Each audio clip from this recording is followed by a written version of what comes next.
नमस्कार। जय तंत्र मंत्र केंद्र में मैं आप सबका हार्दिक स्वागत एवं अभिनंदन करता हूं। मेरे प्रिय भाई बहनों, आज मैं आपको साधना जो बताऊंगा YouTube पर पहली बार है और ये साधना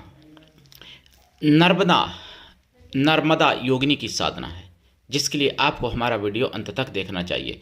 यदि आपने हमारा चैनल अभी तक सब्सक्राइब नहीं किया है तो लाल वाली बटन दबाओ और घंटी बजा दो। कोई शुल्क एवं चार्ज नहीं कटेगा। आप हमारे वीडियो को फेसबुक पर, व्हाट्सएप पर, ट्विटर अकाउंट के माध्यम से और इंस्टाग्राम पर अधिक से अधिक शेयर करें। लाइक और कमेंट करना भी आपका धर्म है।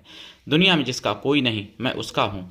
यदि आपको अपनों ने धोखा दिया है अथवा आपको परायों ने धोखा दिया है तो आप एक बार मुझे अवश्य आजमाएं। हमारा मोबाइल नंबर है 9305 63 71 73। हमसे बात करने का टाइम भारतीय टाइम के अनुसार दिन में दोपहर 12 बजे से 2 बजे के बीच का है। यदि आप सच्चा पवित्र निस्वार्थ दिव्य प्रेम पाना चाहते हैं अथवा सच्चा पवित्र निस्वार्थ दिव्य प्रेम देना चाहते हैं तो आपका स्थान मेरे लिए मेरे प्राणों से भी करोड़ों गुना ऊपर है। मैं राष्ट्रीय अध्यक्ष कृष्ण दल एवं महामंडलेश्वर आप सबसे निवेदन करता हूं, यदि आप मानवतावादी हैं अथवा आप सनातनी हैं तो मुझसे जरूर जुड़ें। यदि आप में योग्यता हुई तो मैं आपको पदाधिकारी भी बनाऊंगा अपने संगठन कृष्णा दल में। ये कृष्णा दल हमारा आपका सबका एक परिवार है। आप देश विदेश में विश्व के किसी भी कोने में रहते हैं, किसी भी जाति धर्म से हैं, कोई दिक्कत नहीं। आप हमारे दिए हुए ज्ञान से भरपूर लाभ उठा सकते हैं। और नंबर वही हमारा 9305 63 71 73। इसी नंबर पर संपर्क करें। मैंने कोई दूसरा नंबर अपने चैनल पर नहीं दिया है। देखिए, मैं करीब 3-4 दिन से मैं सुन रहा हूँ, करीब 5 दिन से, कि सोलापुर में एक 16 साल की हिंदू बच्ची के साथ एक जिहादी मुसलमान ने राजा बन के आईडी बनाई और राजा बन के उससे मिला, राजा नाम से, मतलब हिंदू नाम से, जबकि वो जामिया का पढ़ा हुआ हापुड़ का, यूपी के हापुड़ का जिहादी सुअर था, जिसको पुलिस वालों ने गिरफ्तार किया। लेकिन गिरफ्तारी पर्याप्त नहीं है। जो हिंदू बहन बेटियों को गलत नज़र से देखते हैं, उन सुअर की विष्ठा में पलने वाले कीड़ों को बिल्कुल जड़ से समाप्त कर देना चाहिए। उनकी फांसी हो जानी चाहिए, क्योंकि अगर वो जेल में जाते हैं वहाँ भी जिहादी करेंगे और फिर बिरयानी खाएंगे और ये सुअर के पिल्ले बाहर आएंगे, फिर वही करेंगे जो करके गए थे। इसलिए ऐसे सुअरों से, मतलब सुअर की विष्ठा में पलने वाले कीड़ों से बचना चाहिए और सावधान रहना चाहिए और ऐसों को पहचान लेना चाहिए। अगर नहीं पहचानोगे तो फिर कल नंबर आपका भी आ जाएगा, इसमें कोई संदेह नहीं है मेरे प्रिय भाई बहनों।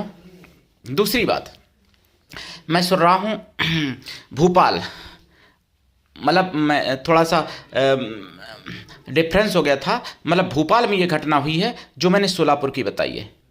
सोलापुर की जो घटना है वो है शेख इजराइल नाम का व्यक्ति जो 16 साल की बच्ची को ले जाता है। और जो भोपाल की घटना है ये भी एक लबजियाद की है, जो हापुड़ पढ़ाने वाला जामिया का है, जिसने राजा नाम से आईडी बनाई थी। और जो सोलापुर का है वो शेख इजराइल है, शेख इजराइल जिसका नाम है। इसने जो है 16 साल की बच्ची के साथ लबजियाद किया और इसमें 3 लोग गिरफ्तार हुए हैं सोलापुर में, एक वकील और एक ये सुअर का बच्चा पलने वाला कीड़ा और एक और लोग, जबकि 5 लोगों के नाम पॉक्सो एक्ट के तहत कार्रवाई होनी है, जिसमें नाम लिखे गए हैं। लेकिन अभी तक नहीं हो पाए हैं या हुए हैं, आगे पता चलेगा। लेकिन गिरफ्तारी पर्याप्त नहीं है, ऐसे सुअरों को पहचानना चाहिए। और ये सुअर आपके मोहल्ले में भी हो सकते हैं, आपके शहर में हो सकते हैं। ऐसा मत सोचिए कि मैं हिंदू बाहुबल इलाके में हैं तो हम सुरक्षित हैं। ये सुअर इतना बड़ा संक्रमण है इन सुअर के विष्ठा में पलने वाले कीड़ों का कि हर जगह पहुंच चुका है। चाहे नेता हो, चाहे अभिनेता हो, चाहे कोई मजदूर वर्ग हो या कोई आम इंसान हो या फिर कोई पिछड़ा मतलब वर्ग हो या अनपढ़ वर्ग हो, आदिवासी समाज हो, हर जगह ये संक्रमण पहुंच चुका है। क्योंकि 1-2 नहीं, 10 करोड़ घुसपैठिया जो है 71 देशों के अपने भारत में, मतलब हमारे टैक्स के पैसे पर पल रहे हैं और खा रहे हैं। मेरे प्रिय भाई बहनों, ये सब समझना चाहिए। मैंने सुना करीब 12 फरवरी 2026 सुदर्शन चैनल पर लखनऊ में छांगूर के पिल्ले 2 पकड़े गए। वो पिल्ले क्या करते थे, जो हिंदू युवतियां होती थी उनको नशे की चीज़ें दे करके पहले बेहोश करते थे, उसके बाद में उनके साथ दुष्कर्म करते थे और उनका अश्लील वीडियो बनाते थे, फिर उनको ब्लैकमेल करके उनसे पैसा ऐंठते थे। ऐसे 2 पकड़े गए उत्तर प्रदेश के लखनऊ में, 2 जिहादी सुअर के पिल्ले। अब मेरे भाई बहनों, आप समझ लीजिए, जो योगी हमारे आदित्यनाथ योगी जी, उनके गढ़ में ये हो सकता है, तो फिर आप समझ सकते हो कहाँ बचा होगा। डबल इंजन की सरकार होने के कारण ही पकड़ पाते हैं, नहीं तो कांग्रेस की सरकार में तो इनको पाला पोसा जाता था, और सपा की सरकार में। मेरे प्रिय भाई बहनों, ये बात आपको समझनी पड़ेगी और जाननी पड़ेगी। आपको लगता होगा कि आप मतलब सपा के साथ हो, कांग्रेस के साथ हो, या किसी अन्य वामपंथी दल के साथ हो, लेकिन जिस दिन इनको लगेगा जिहादियों को, तो उस दिन ये ना सपा बचेगी, ना कांग्रेस बचेगी, और बीजेपी बचेगी क्या, मतलब कोई बचने वाला नहीं, जब इनको लगेगा कि अब मेरा समय आ चुका है। बांग्लादेश में भी कभी हिंदू बाहुबल इलाका था, बांग्लादेश में भी कभी हिंदू अमन चैन से रहते थे, शांति से रहते थे, लेकिन आज हिंदुओं को क्या हो रहा है, काटा मारा जा रहा है। अभी 2-3 दिन पहले एक चावल के व्यापारी हिंदू को मार दिया गया, उनकी दुकान में घुस के कुल्हाड़ी से उनको काट डाला। काटने वाले वही जिहादी सुअर होते हैं और मरने वाला बेचारा हिंदू होता है। अगर लबजाद होता है किसी के साथ तो पीड़ित वही हिंदू बहन होती है, हिंदू बच्ची होती है, और उसका शोषण करने वाले ये जिहादी सुअर होते हैं। अगर कोई हिंदू बच्चा पीड़ित है, उसके साथ अगर किसी लड़की ने लबजाद किया है, तो वो भी जिहादन सुअर ही होती है, क्योंकि वो उसको मुसलमान ही बनाती है, हिंदू लड़के को हिंदू नहीं रहने देती है। मेरे प्रिय भाई बहनों, ये सारी बातें आपको समझनी पड़ेंगी और आपको अपने घर में, बाहर, हर जगह सावधान रहना चाहिए, तभी बच सकते हो। बचने के वही 4 उपाय। पहला उपाय, ज़्यादा से ज़्यादा संतान पैदा करो। दूसरा उपाय, संतानों को अच्छे संस्कार दो। तीसरा उपाय, वेद पुराण पढ़ो और बच्चों को पढ़ाओ। चौथा उपाय, अस्त्र शस्त्र घर में रखो, चलाना सीखो और बच्चों को चलाना सिखाओ। 4 उपाय कर लोगे, बच जाओगे, मेरी गारंटी है। इनमें से अगर एक उपाय कम रहा तो फिर वही बात, आज नहीं तो 20 साल में, 10 साल में, 15 साल में नंबर आपका भी है, आपके घर का भी है। इसलिए मैं चाहता हूं कि आपकी बहन, आपकी बेटी, आपकी पत्नी, आपकी माँ सुरक्षित रहे और चरित्र मतलब अच्छा बना रहे, जिहादियों के शिकार ना हो जाए, इसलिए मैं ये सब आपको बताता हूँ। अब मैं आपको नर्मदा योगिनी की साधना बता रहा हूँ। जो ये नर्मदा योगिनी बहुत ही पवित्र देवी हैं और इनकी साधना बहुत ही दुर्लभ है। इनकी साधना से आप सब कुछ कर सकते हो, सारे दुख दरिद्र मिटा सकते हो, सभी प्रकार का कल्याण कर सकते हो, सभी प्रकार के सुख सौभाग्य समृद्धि प्राप्त कर सकते हो इनकी साधना से। नर्मदा योगिनी की साधना देखिए रात्रिकालीन है, ये बहुत पवित्र और सौम्य योगिनी है। इनको केवल माता रूप में ही सिद्ध करना चाहिए। साधना करने से पहले आपको लाइफ टाइम के लिए शुद्ध शाकाहारी रहना पड़ेगा। अगर आप मांसाहारी हैं तो शाकाहारी बन जाइए, तभी ये साधना कर पाओगे। क्योंकि देखिए वैसे भी मांसाहारी में दया नहीं होती है, मैं ऐसा मानता हूँ। मेरे पास प्रमाण हैं। जो जीवों पर दया नहीं करता वो इंसान पर दया क्या करेगा, और करेगा भी तो कैसे करेगा। इसलिए और साधना काल में आपको ब्रह्मचर्य व्रत, एक टाइम भोजन, भूमि शयन परम आवश्यक है। ब्रह्मचर्य व्रत के बराबर कोई व्रत नहीं है संसार में।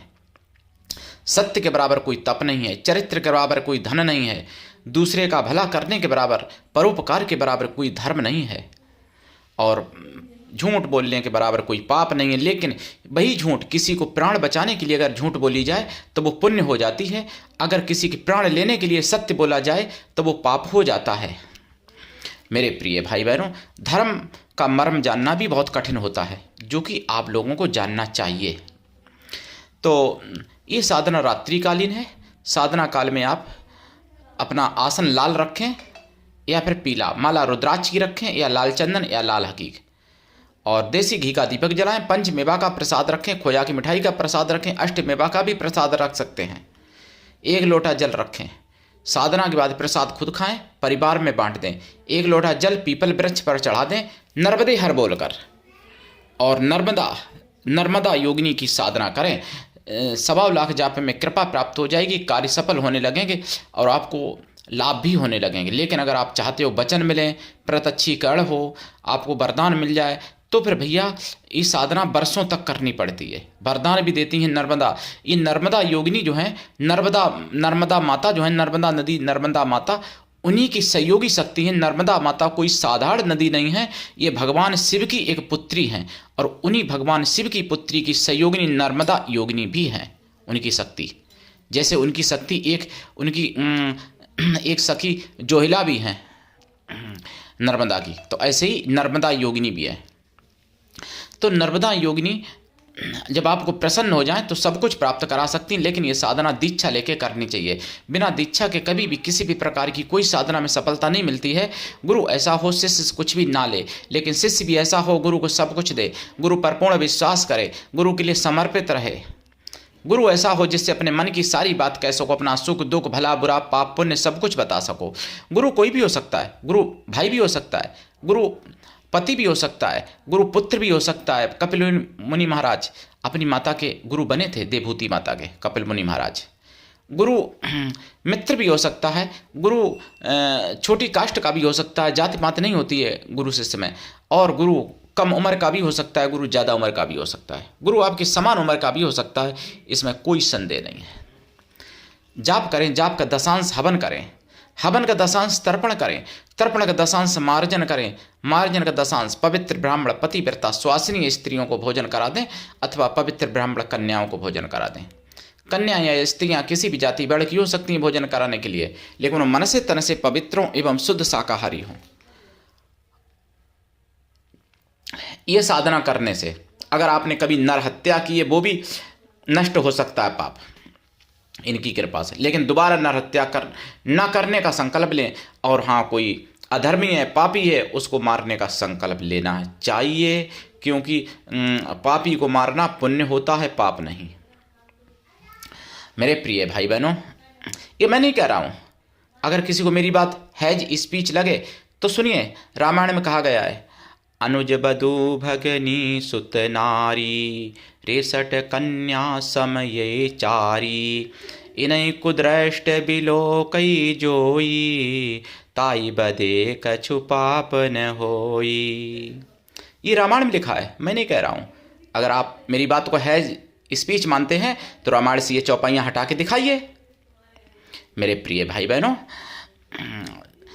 अगर आप उन कन्या या स्त्रियों को भोजन नहीं करा पाते हैं तो उतनी गौ माताओं को भोजन कराएं, जरूर सफल होगी नर्मदा माता की साधना। नर्मदा माता की मैं साधना डाल चुका हूं, लेकिन आज मैं नर्मदा योगिनी की साधना बता रहा हूं। जो नर्मदा माता की करते हैं उतने उससे जल्दी नर्मदा योगिनी की साधना सफल होगी, क्योंकि वो उन्हीं की सहयोगी शक्ति हैं।